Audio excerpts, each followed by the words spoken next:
Gara-gara syahwat ini, hidup kita, jiwa kita bisa hancur.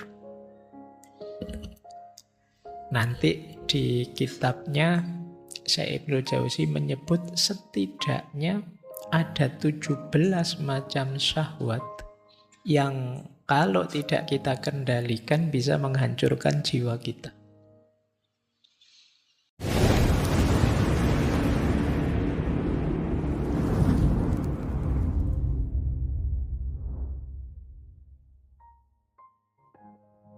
Assalamualaikum warahmatullahi wabarakatuh. Bismillahirrahmanirrahim. Apa sih hawa nafsu itu?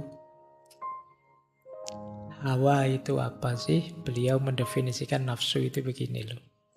Ini dari Dhammul Hawa tadi ya. Ketahuilah bahwa nafsu merupakan kecondongan watak kepada sesuatu yang disenangi. Kecondongan ini diciptakan manusia demi kepentingan hidupnya. Jadi ini kecondongan jiwa kita.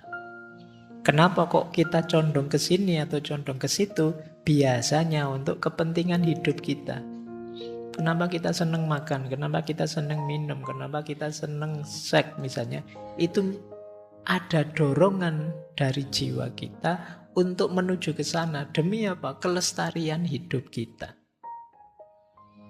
Jadi, Pak kok Allah ngasih itu ya Pak? Ya kalau kita tidak dikasih itu, kita nanti kalau dikasih isinya yang utama-utama terus tidak ada tentang makan, tidak ada tentang minum, tidak ada tentang seks, hidup kita selesai. Ini penting untuk mempertahankan hidup dan menemukan kebahagiaan hidup. Jadi jika manusia tidak punya kecondongan untuk makan, dia tidak akan makan. Kalau tidak makan ya habis. Kita akan innalillahi. Jadi ya meskipun tidak harus kemudian, saya pernah kajian tentang agama dan sains, itu kan ada satu buku yang hubungannya tentang Islam dan sains. Saya lupa itu buku dari mana itu. Buku ini cerita bahwa di negara tertentu ada buku sains yang isinya itu unik. Karena semuanya dibuat tergantung. Jadi misalnya begini. Makhluk hidup itu kalau tidak makan seminggu dia akan mati. Terus ditambahi kata-kata insya Allah. Itu menarik ya. Iya, semuanya ya tergantung Allah. Tapi kan harus kita pedomani bahwa kita perlu makan. Pak Ashabul Kahfi itu Pak 300 tahun Pak di gua masih hidup seger. Iyalah. Itu kan mukjizat, kejadian luar biasa. Tidak bisa dijadikan pedoman untuk hidup kita yang biasa. Jadi ya tidak harus kemudian semuanya diberi insya Allah. Jadi ya meskipun semuanya kuasanya Allah, tapi kan ada sunnatullah yang harus kita pedomani dalam hidup. Makan, minum, termasuk menikah. Jadi itulah hakikatnya nafsu. Jadi jiwa kita condong ke situ untuk mempertahankan hidup kita. Termasuk tadi ada amarah. Amarah itu berguna untuk menolak hal-hal yang mungkin menyakiti kita. Maka kata beliau, tidak seharusnya kita mencela nafsu secara mutlak. Jadi yang dicela apa? Nafsu yang berlebihan, melampaui batas. Jadi melampaui batas kemaslahatan dan menolak kemudorotan. Jadi sekedar maslahat dan menolak mudorot ini saja yang kita cari, jangan berlebihan. Makan itu yo untuk bekal kita mencapai ideal yang lebih tinggi. Minum juga begitu, menikah juga begitu. Jangan finalnya hidup saya yo makan Pak misalnya ya. Eman-eman kita. Tujuan hidup kan tidak itu. Nah, yang dicela yang berlebih-lebihan seperti tadi. Baik, nah meskipun banyak orang dibelenggu oleh hawa nafsunya, berarti hidupnya diliputi oleh nafsu saja. Yang dipikir perut ke bawah saja. Jadi yang dipikir nyari enak saja. Kita lihat nanti ya, apa sih jeleknya ini. Kemudian gimana cara membebaskannya. Kenapa sih kok kita tidak boleh hanya fokus pada hawa nafsu? Hati-hati.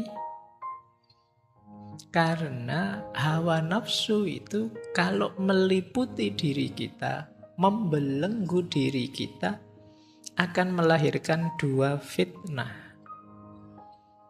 Kata Syekh Ibnu Jauzi, yang pertama namanya syubhat, yang kedua namanya syahwat. Syubhat itu hal yang tidak jelas, samar-samar, yang membuat kita ragu-ragu. Jadi ini godaannya nafsu sudah. Membuat kita bingung, membuat kita tidak mantap, membuat kita tidak yakin. Ini permainannya nafsu. Yang kedua syahwat.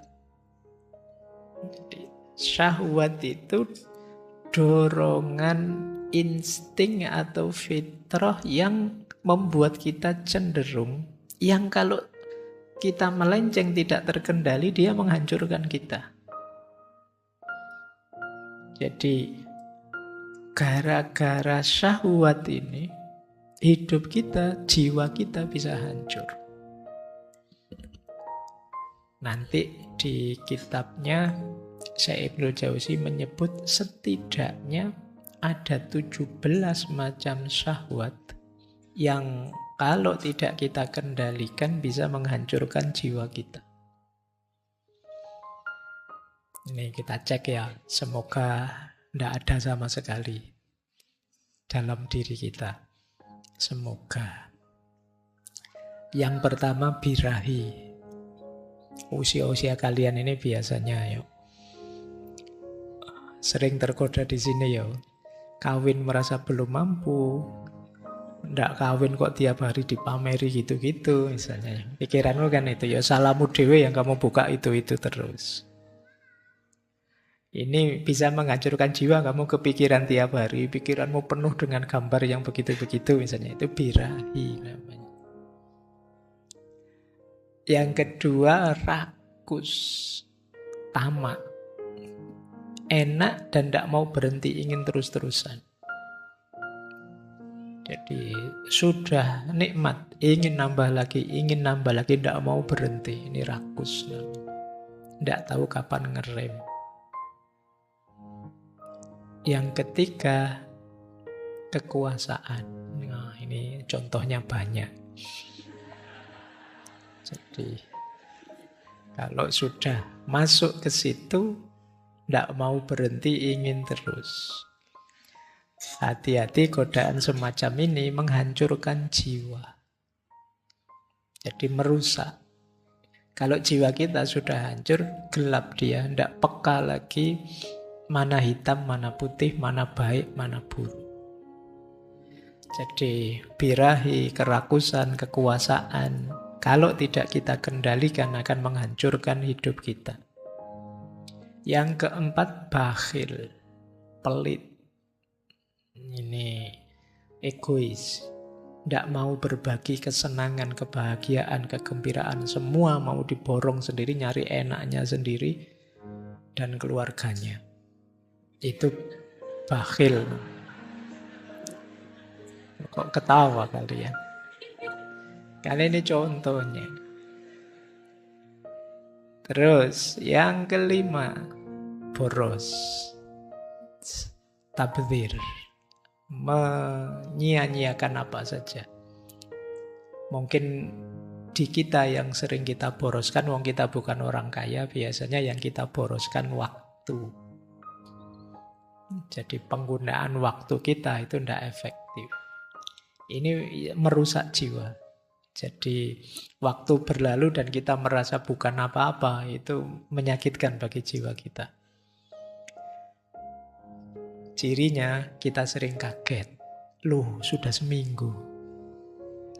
Besok sudah kuliah kok cepet libur ya. Itu kemungkinan waktunya tidak kamu manfaatkan secara optimal, jadi kamu kaget. Tabdzir, dusta, bohong, itu akan merusak. Mungkin tidak ada orang yang tahu, tapi ketika kalian bohong kan kalian sendiri tahu bahwa itu kebohongan. Jadi diam-diam kalian sedang merusak dirimu sendiri. Dengki. Tidak senang lihat temennya senang, susah kalau lihat orang lain berhasil, itu dengki. Ini penyakit yang paling merusak. Makanya kalau di surat Al-Falaq itu kita diminta berdoa secara khusus. Wa min syarri hasidin idza hasad. Dari orang-orang yang hasud ketika dia hasad itu karena orang dengki itu dia rela dirinya hancur asal orang yang dia benci juga hancur. Mending benci. Orang benci itu masih mikir dirinya, saya harus enak. Kenapa dia yang enak? Dia dihancurkan saja biar saya yang enak. Itu masih mending. Tapi kalau sudah dengki, saya berkorban tidak apa-apa, saya keluar banyak tidak apa-apa, asal dia kalah, asal dia hancur. Ya, itu namanya dengki. Dendam juga begitu. Dendam merusak jiwa kita. Dendam itu kan kita marah sekali sama orang, tapi belum ada kesempatan, belum ada timing, belum ada momen untuk kita membalas kemarahan kita. Kita simpan, kita pendam dalam diri kita. Ini dendam ini kita ingin menghancurkan orang, tapi yang kita racuni diri kita sendiri. Karena kemarahan itu kita simpan terus dalam diri kita. Marah juga begitu. Marah ini di banyak, bahkan para filosof juga wanti-wanti kita hati-hati dengan kemarahan. Kalau sedang marah, mending cooling down, minggir. Jangan dilanjutkan, biasanya salah ngambil keputusan. Sombong, kalau ini tidak perlu dijelaskan ya, ini penyakit yang sulit kita deteksi tapi kadang-kadang muncul. Penyakitnya orang baik, penyakitnya orang sukses itu sombong. Dan sombong itu tidak harus milih siapa saja bisa sombong. Ada yang menyombongkan kepandaiannya, ada juga orang yang menyombongkan ketidakpandaiannya. Wes bodoh sombong lagi. Ngomong keras keliru dan bangga. Nah ini kadang-kadang banyak yang begitu juga. Ujub. Ujub ini agak unik ya. Sebenarnya dekat dengan sombong. Merasa tinggi, merasa besar. Nunggu dipuji orang. Siapa yang lebih hebat dari saya sekarang di Indonesia, itu ujub namanya. Jadi baik. Riya, suka pamer. Ini hari ini kan peradaban kita peradaban pamer. Apa wae dipamerkan. Kita sedang ngapain saja dipamerkan. Sekali ngaji gini mungkin yang posting berapa saya tidak tahu. Ngaji baru sekali tapi postingannya sudah 11 kali. Ngajinya baru 40 menit. Nah, ya nanti kalau ditegur, mbok jangan banyak-banyak pamer. Ini bukan pamer ini hadus bin nikmah ini. Kayaknya padahal pas ngaji yo ngantuk, yo pulangnya yo kapok-kapok itu, tapi yo tetap pokoknya baik. Yo hati-hati, dijaga sendiri-sendiri hatinya. Nah ini menarik yang nomor 13. Ini istilah dari beliau, fudzulul fikr. Ini mungkin kalau bahasa Inggrisnya overthinking mungkin ya. Nah sekarang kalian bisa pakai bahasa Arabnya. Fudzulul fikr. Itu membuat orang tidak sehat jiwanya. Keterlaluan, kokean mikir. Stres karepe dhewe. Nah, padahal tidak ada apa-apa. Terlalu bulet mikirnya, akhirnya ya dia sedih sendiri, sumpek sendiri. Wong cuma tidak ada apa-apa. Sekedar gelasnya kesenggol misalnya jatuh, kamu mikirnya panjang, aduh betapa malunya saya, mesti sampai besok teman-teman ingat semua, saya wah, mikirnya ruwet, padahal biasa, tinggal diambil, disisihke biar nggak dianu orang kan selesai. Tapi kita sering bikin ruwet sendiri, itu fudzulul fikr. Nilai jatuh semester kemarin Pak, nilai saya banyak E-nya Pak. Ya sudah diperbaiki kan selesai kan begitu. Tapi kan kamu mikir terus sampai kok E ya, kok E ya. Iya wis waktanya E sudah. Mbok kamu pikir berulang-ulang ya tetap E. Diulang kan gitu aja selesai kok. Nanti diambil semester depan. Kita sering fudulul fikr, overthinking. Putus itu bertahun-tahun tidak move on. Wong yo kenyataannya sudah ditinggal. Kamu pikir berulang-ulang pun tetap ditinggal. Move on lah, jangan stuck di situ. Nanti ada nasihat beliau bagi yang patah hati. Ya karena damul hawa arahnya ke situ nanti. Kalau waktunya nyampe. Yang ke-14 terlalu sedih. Sedih manusiawi tapi terlalu sedih negatif. Janganlah ya. Terlalu senang juga begitu. Kalau kamu sukses senanglah tapi yo ada titiknya. Fa'idha farogta fansob. Lanjutkan berkarya lagi, lanjutkan berkontribusi lagi. Malas. Jangan dikira malas itu menggembirakan. Begitu kamu sadar dirimu malas, kamu akan gelisah sendiri. Begitu kamu kaget teman-temanmu kok maju semua, aku sendiri yang belum maju, kamu akan stres. Malas menghancurkan jiwamu. Dan pesimis, himmah daniyah. Jadi pikirannya selalu yang jelek-jelek, yang bawah-bawah. Ini merusak kita. Jadi perhatikan ya 17 hal ini teman-teman kalau ingin memelihara jiwa kita. Ini 17 yang merusak kita. Bagaimana Pak caranya bebas dari 17 ini? Ada beberapa tips dari beliau ya. Yang pertama, ini mirip kalau dalam dunia tasawuf. Membebaskan diri dari hawa nafsu, yang pertama adalah tahliyah. Tahliyah itu pembersihan diri.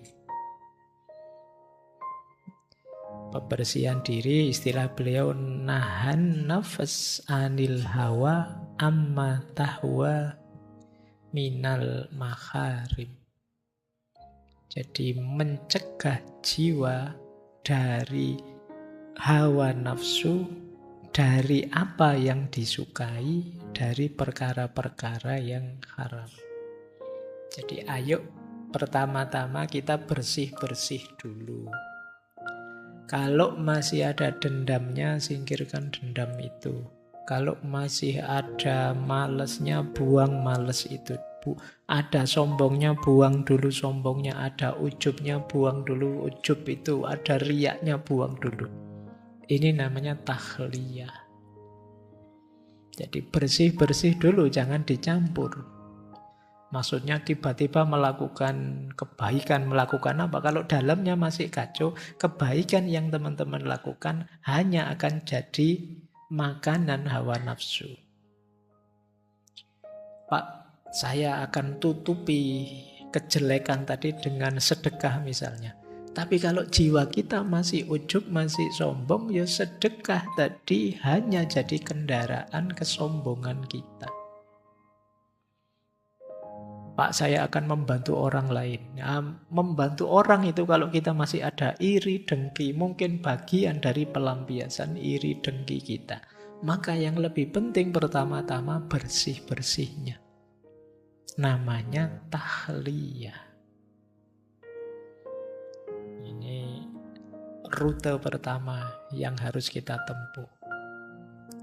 Kalau teman-teman ada waktu muhasabah, coba cek ya, yang negatif dari kita apa kita bersihkan. Kalau mikir sendiri tidak bisa, tanya teman.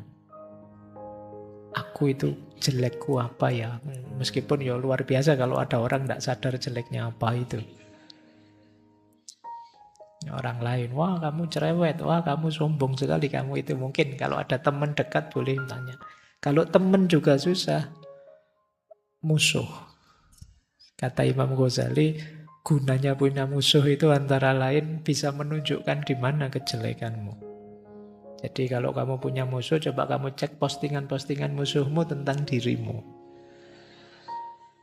Itu biasanya lebih terus terang. Kalau teman mungkin ngomongnya masih basa-basi, masih ditutup-tutupi. Begitu musuhmu terang-terangan sudah bilangnya. Jadi bahagialah kalian yang masih punya haters. Karena dia yang akan menunjukkan jelekmu di mana saja. Tanpa kamu bayar, dia dengan ikhlas ngasih tahu jelekmu di mana. Dan ini untungnya di situ. Kita manfaatkan untuk takholli, bersih-bersih diri. Jangan-jangan saya memang begitu. Oh ternyata di mata orang lain saya itu menyakitkan, saya itu pemarah, saya itu. Nah itu kita bersihkan dulu. Namanya takholli. Kalau sudah takholli, lanjut ke langkah kedua. Jadi takholli tadi bentuk masdarnya takhliyah.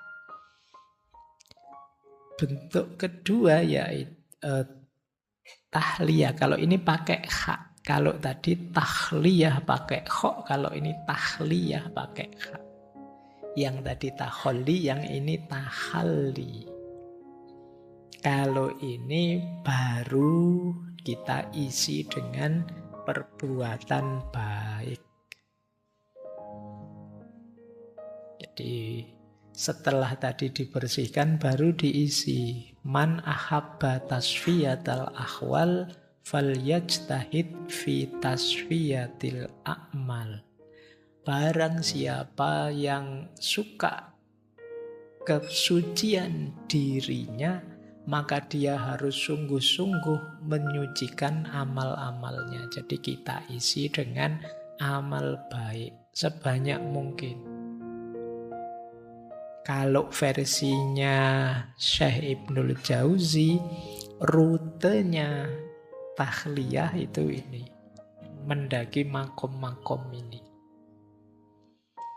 Yang pertama mujahadatun nafas tadi ya, memerangi nafsu yang jelek-jelek. Setelah itu kita tobat. Setelah itu kita sabar dalam menjalankan kebaikan. Setelah itu kita muhasabah, mengevaluasi apa yang masih kurang, apa yang keliru dari yang sudah saya jalankan selama ini. Setelah itu tafakur, merenungi diri. Merancang apa yang harus aku lakukan, apa yang jangan aku lakukan. Kemudian kita hiasi kebaikan itu dengan khauf, rasa takut pada Allah sekaligus roja, harapan pada Allah. Puncaknya mahabbah. Ini saya jelaskan cepat ya, karena masing-masing nanti ada pembahasannya sendiri-sendiri.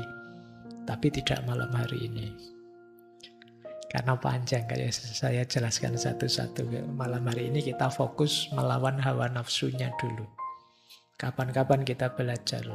Taubat sudah pernah kita bahas, sabar sudah, muhasabah sudah, tafakur pada saatnya, khauf dan rojak sudah, mahabbah sudah sering. Kalian cari satu-satu di temanya ngaji filsafat. Kalau saya jelaskan nanti ngulang. Inilah rute tahliyah. Rutenya tahalli, tapi syaratnya takholli dulu. Bersih-bersih diri. Saya lanjutkan. Nah, proses ketiga, istilah beliau kalau sudah tahliyah, sekarang tahqiq ubudiyah. Kalau tadi kan hubungan kita dengan Allah. Kita bersihkan diri, kita isi dengan kebaikan-kebaikan. Sekarang kita tahqiq. Tahqiq itu kita aktualkan diri kita yang sudah baik, kita aktualkan dalam kehidupan sehari-hari. Ini namanya tahqiq ubudiyah. Jadi inilah nanti yang istilahnya Syekh Ibnul Jauzi disebut abid. Inilah seorang hamba yang sejati, yang hidupnya didedikasikan untuk ibadah kepada Allah saja. Ketika dia melakukan ibadah kepada Allah itu sebagai buahnya, otomatis dia jadi orang baik.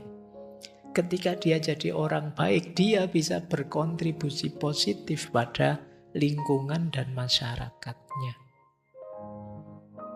Jadi abid itu jangan dikira orang yang ibadah saja terus di masjid saja isinya. Tidak begitu. Abid itu orang yang memang fokusnya kehambaan. Tapi dengan fokus kehambaan itu justru memuncak kemanusiaannya. Jadi tidak kok lupa dengan kehidupan kemanusiaannya. Makanya banyak para sufi itu yang dulu sekaligus pejuang. Banyak para sufi yang juga pahlawan, membebaskan diri dari penjajahan. Bukan berarti terus mereka tidak peduli agamanya atau kemudian meninggalkan dunianya. Tidak, dua-duanya jalan. Menjadi manusia itu yang paling ideal adalah sekaligus menjadi hamba. Menjadi hamba yang paling ideal, ia menjadi manusia. Jadi ini satu paket sebenarnya. Itu kalau istilahnya Syekh Ibnul Jauzi tahqiqul ubudiyah. Jadi aktualisasi atau realisasi dari jiwa yang sudah bersih, sudah cuci dalam penghambaan kepada Tuhan. Jadi ini rutenya. Saya belum menjelaskan tipsnya ya. Tips tahliyah gimana, tahaliyah gimana. Tapi diawali dari bersih-bersih, kemudian diisi dengan perbuatan baik, kemudian dibiaskan, diaktualkan dalam kehidupan sehari-hari. Inilah bukti bahwa kita sudah bebas dari jeratan hawa nafsu.